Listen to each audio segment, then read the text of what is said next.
Il y a un type là-bas, je ne me rappelle plus son nom d'ailleurs, qui s'occupe de tous ces trucs de presse, de machin, moi, auquel je ne comprends rien.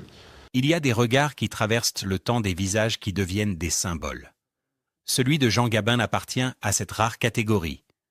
Né en 1904, disparu en 1976, il incarne à lui seul le cinéma français de tout un siècle. Le monstre sacré, comme on l'appelait, avait cette présence à l'écran qui transformait chaque plan en vérité brute.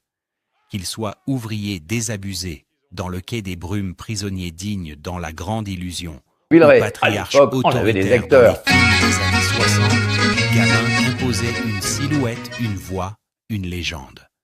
Et pourtant, derrière cette carapace de roc, se cachait un homme sensible, attentif aux autres, profondément marqué par ceux qui l'admiraient.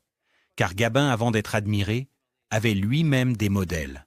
Comme tout artiste, il puisait son inspiration dans la force, le talent ou la singularité de ceux qu'il croisait.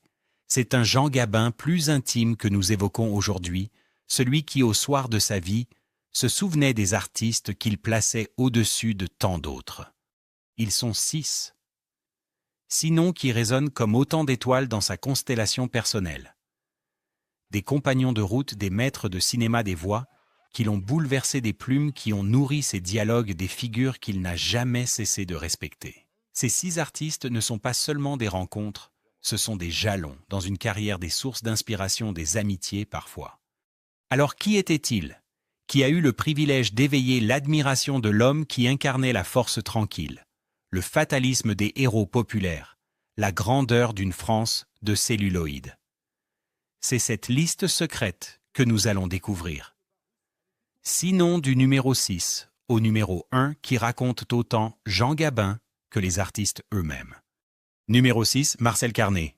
On ne peut pas parler de Jean Gabin sans évoquer Marcel Carné.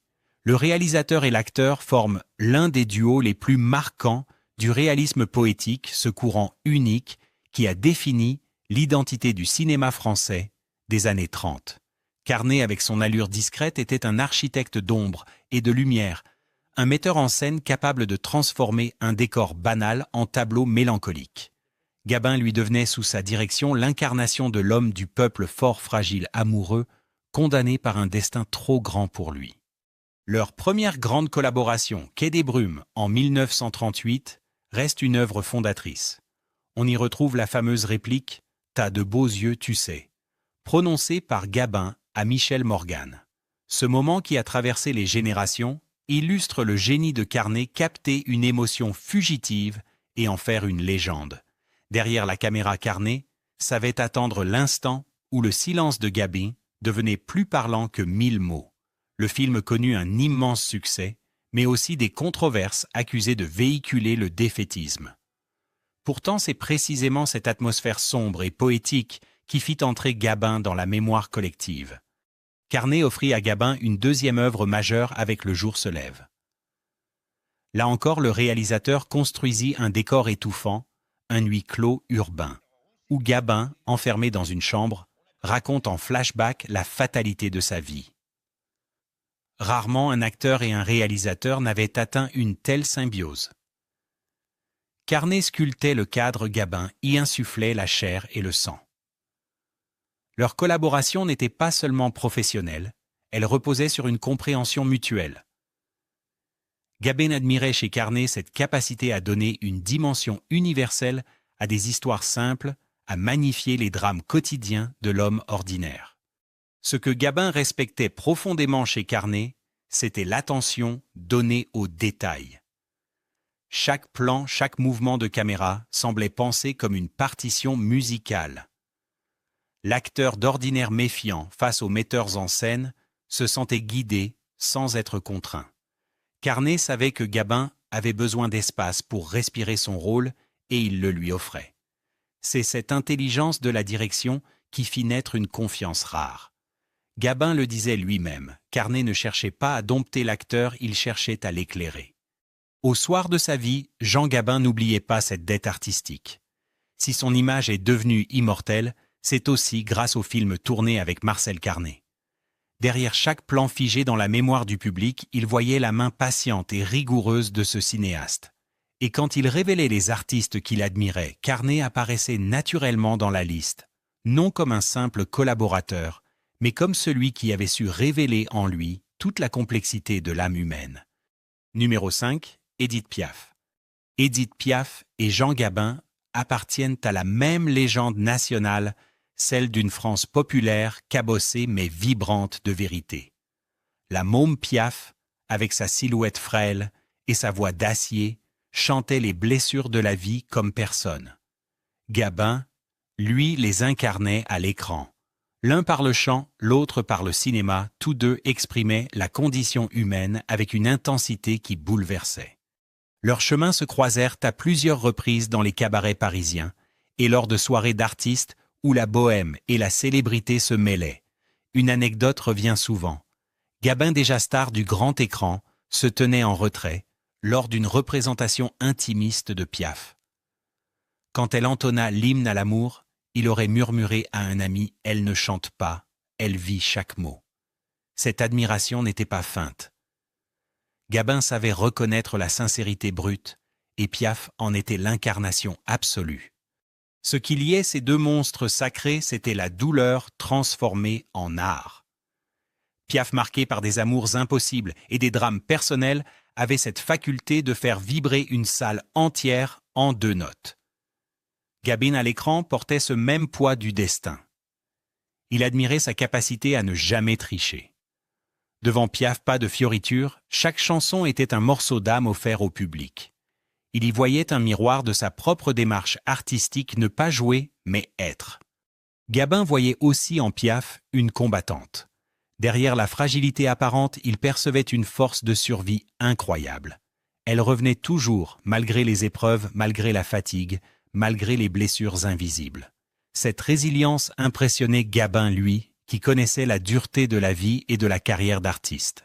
Dans un milieu où beaucoup se perdaient, Piaf s'accrochait à son art comme à une bouée.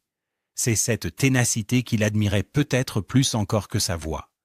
Pour Gabin, Piaf représentait l'essence même de la France des petites gens, cette France qu'il avait tant incarnée au cinéma. Elle donnait une voix à ceux qui n'en avaient pas, comme lui donnait un visage à leur lutte et leur désillusion. Quand il évoquait ses artistes préférés, il ne pouvait manquer de citer Édith Piaf. Elle n'était pas seulement une chanteuse, elle était une vérité. Et c'est cette vérité-là que Gabin respectait plus que tout. Numéro 4, Arletty. Si Jean Gabin avait l'allure d'un rock Arletty, elle était une flamme libre. Leur rencontre sur le tournage de Le Jour se lève en 1939, reste l'un des duos les plus marquants du cinéma français. Arletty, avec son phrasé reconnaissable, entre mille cette gouaille parisienne mêlée d'élégance, offrait un contrepoint idéal à la gravité de Gabin. Ensemble, ils formaient un couple d'écran inoubliable, où la tendresse se heurtait toujours au destin.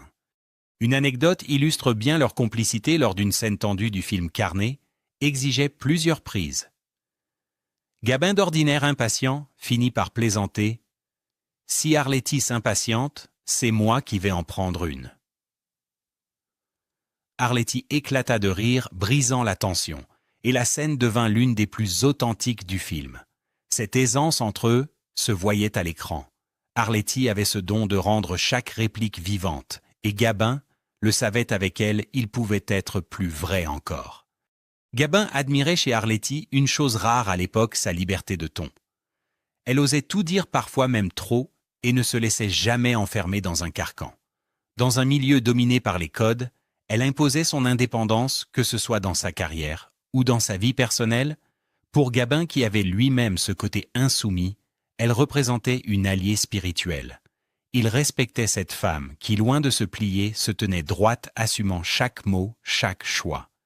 Mais plus encore que son attitude, c'est son talent brut qui marqua Gabin. Arletty pouvait incarner à la fois la légèreté et le tragique, l'ironie et la douleur. Elle possédait une vérité qui rejoignait celle qu'il recherchait dans son propre jeu. Pour Gabin, Arletty n'était pas seulement une partenaire de cinéma. Elle était une artiste au courage rare qui transformait chaque scène en miroir de l'âme humaine. Lorsqu'il révélait les artistes qu'il admirait, il citait Arletty avec respect et affection. Elle était l'une des rares à tenir tête aux monstres sacrés et à briller d'un éclat tout aussi durable. Numéro 3, Jean Renoir. Parmi les cinéastes que Jean Gabin a côtoyés, Jean Renoir occupe une place à part. Fils du peintre Auguste Renoir, il hérita de son père ce sens aigu du regard, cette capacité à saisir la lumière et les nuances des êtres. Mais au lieu de pinceau, Renoir maniait la caméra. Gabin, qui avait travaillé avec de nombreux réalisateurs, voyait en lui un maître capable de transcender les histoires les plus simples pour en faire des paraboles universelles. Leur collaboration la plus célèbre reste La Grande Illusion, tournée en 1937. Gabin y incarne un soldat prisonnier de guerre fraternel et digne. Le film, qui dénonçait l'absurdité des frontières et la futilité des conflits, fut salué dans le monde entier. À travers cette œuvre, Renoir fit de Gabin le symbole d'une humanité partagée au-delà des uniformes et des nations.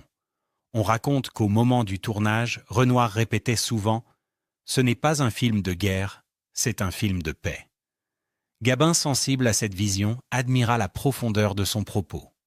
Ce que Gabin appréciait le plus chez Renoir, c'était son humanisme. Contrairement à d'autres cinéastes qui recherchaient l'effet Renoir, cherchait la vérité des relations humaines. Il filmait les silences, les regards, les gestes quotidiens, avec la même importance qu'un grand dialogue. Pour Gabin, cela correspondait parfaitement à son propre jeu fait de retenue et de simplicité. Il trouvait dans le cinéma de Renoir un écrin idéal où son naturel devenait une force. Avec le recul, Gabin considérait Renoir comme l'un de ceux qui avaient façonné sa carrière internationale. Grâce à La Grande Illusion, il devint une figure respectée au-delà des frontières françaises. Mais plus encore, il garda de Renoir une admiration sincère pour sa vision pacifiste, sa foi en l'homme, sa capacité à faire du cinéma une leçon de fraternité. Au soir de sa vie, quand il évoquait les artistes qu'il admirait, Jean Renoir apparaissait comme une évidence, un créateur de monde, un peintre d'âme et surtout un ami d'esprit. Numéro 2, Michel Audiard. Dans les années 60, alors que Jean Gabin s'éloignait du réalisme poétique qui avait fait sa gloire, un homme vint redonner un souffle nouveau à sa carrière, Michel Audiard. Scénariste dialoguiste, il possédait ce génie des mots qui claquent comme des gifles et qui résonnent comme des vérités populaires. Gabin, déjà auréolé du statut de légende, trouva dans les dialogues d'Audiard une seconde jeunesse, une énergie qui rajeunit son image sans trahir son identité. Une anecdote illustre leur alchimie sur le tournage de Le Pacha en 1968. Gabin aurait lu les répliques d'Audiard à voix basse, seul dans un coin, avant de déclarer « Avec des dialogues comme ça, je n'ai plus qu'à respirer ». Cette confiance absolue dans l'écriture était rare chez lui. Gabin, souvent méfiant vis-à-vis des scénaristes, reconnaissait chez Audiard une oreille exceptionnelle pour la langue parlée, celle des rues, des bars, des hommes fatigués, mais drôles. Ce qui séduisait Gabin, c'était la justesse et la modernité des mots d'Audiard. Il rendait ses personnages plus tranchants, plus ironiques, plus humains aussi. Dans Les Vieux de la Vieille ou Un singe en hiver, chaque réplique devenait une petite vérité mi-amère, mi-tendre. Audiard savait capter l'esprit du temps et Gabin l'incarnait avec un naturel désarmant. Ensemble, ils donnaient vie à un cinéma où la mélancolie côtoyait l'humour, où la gravité s'allégeait grâce à une phrase bien placée. Au fond, Gabin admirait chez Audiard une chose essentielle, sa capacité à rendre immortels les dialogues du quotidien. Il n'était pas seulement un auteur de bons mots, il était un poète du bitume, un chroniqueur des âmes simples. Grâce à lui, Gabin trouva des rôles à sa mesure dans une époque où le cinéma français changeait. Audiard lui permit de rester au sommet non plus comme le jeune premier désabusé des années 30, mais comme le patriarche charismatique des années 70. Quand il confiait les artistes qu'il admirait, Gabin plaçait naturellement Michel Audiard parmi eux, reconnaissant en lui le complice qui avait fait durer sa légende. Numéro 1, Charles Aznavour. Au sommet de la liste de Jean Gabin se trouvait un artiste d'une autre génération, Charles Aznavour. À première vue, tout semblait les opposer. Gabin Colosse du cinéma des années 30 et 40 portait en lui la gravité du réalisme poétique. Aznavour, de son côté, incarna dès les années 50 la renaissance de la chanson française, une voix tremblée qui conquit le monde. Mais derrière ces différences, Gabin voyait en Aznavour un miroir de ses propres valeurs, le travail acharné, la sincérité et la fidélité à son art. On raconte qu'un soir, après un concert d'Aznavour à l'Olympia, Gabin aurait confié à un ami: « Ce petit Arménien a plus de courage que beaucoup d'entre nous réunis. » Il faisait allusion au début difficile du chanteur, longtemps moqué pour sa taille, son physique ou sa voix particulière. Là où tant aurait abandonné Aznavour, avait persévéré polissant ses textes, façonnant ses mélodies, jusqu'à devenir l'un des géants de la chanson mondiale. Gabin admirait cette ténacité, car il savait combien le milieu artistique pouvait être cruel. Ce qui touchait Gabin, c'était surtout la profondeur des chansons d'Aznavour. Dans La Bohème hier encore, ou Emmenez-moi, il retrouvait cette mélancolie qui traversait aussi ses propres films. Aznavour chantait le temps qui passe, les amours perdus, les rêves inachevés, des thèmes que Gabin avait portés à l'écran avec la même gravité. Il reconnaissait en lui une âme sœur capable de parler au cœur du peuple, avec des mots simples et universels. Enfin, Gabin voyait en Aznavour un héritier. Comme lui, il avait su dépasser les frontières de la France pour toucher le monde entier. Son rayonnement international rappelait celui de La Grande Illusion ou de Le Quai des Brumes. L'admiration de Gabin pour Aznavour allait au-delà de la musique. Il respectait l'homme, sa dignité, son engagement, sa manière de rester fidèle à ses origines, tout en portant haut les couleurs de la culture française. En plaçant Aznavour au sommet de sa liste, Gabin révélait une vérité intime. Même les monstres sacrés ont besoin de modèles. Et parfois ces modèles viennent des générations qui suivent. Au crépuscule de sa vie, Jean Gabin demeurait cet homme pudique, peu enclin aux confidences. Mais lorsqu'il évoquait les artistes qu'il admirait, il laissait entrevoir une part plus intime de lui-même. Derrière le monstre sacré au rôle puissant, se cachait un spectateur émerveillé, attentif aux voix, aux mots et aux images qui avaient façonné son parcours. Carnet, Piaf, Arletty, Renoir. Audiard, Aznavour, 6 noms qui chacun à leur manière avaient accompagné sa route. 6 étoiles dans le ciel personnel de Gabin. Le réalisateur qui l'a révélé, la chanteuse qui chantait la vérité de l'âme, la partenaire indomptable, le cinéaste humaniste, l'auteur des dialogues immortels, et enfin le chanteur-poète qui porta la culture française au-delà des frontières. En les citant, Gabin reconnaissait que même les figures les plus imposantes s'élève grâce aux autres. Son héritage n'est pas seulement celui de ses films, mais aussi celui de ses admirations, de ses fidélités silencieuses. Ainsi se dessine un portrait plus humain, celui d'un acteur qui, derrière sa stature, savait dire merci. Aujourd'hui encore, en revisitant ses confidences, nous comprenons que l'admiration est une chaîne invisible qui relie les générations d'artistes. Jean Gabin, en révélant les 6 qu'il plaçait au plus haut, nous rappelle que l'art se nourrit d'héritage partagé. Et c'est peut-être là son plus beau legs, une leçon d'humilité transmise par un géant.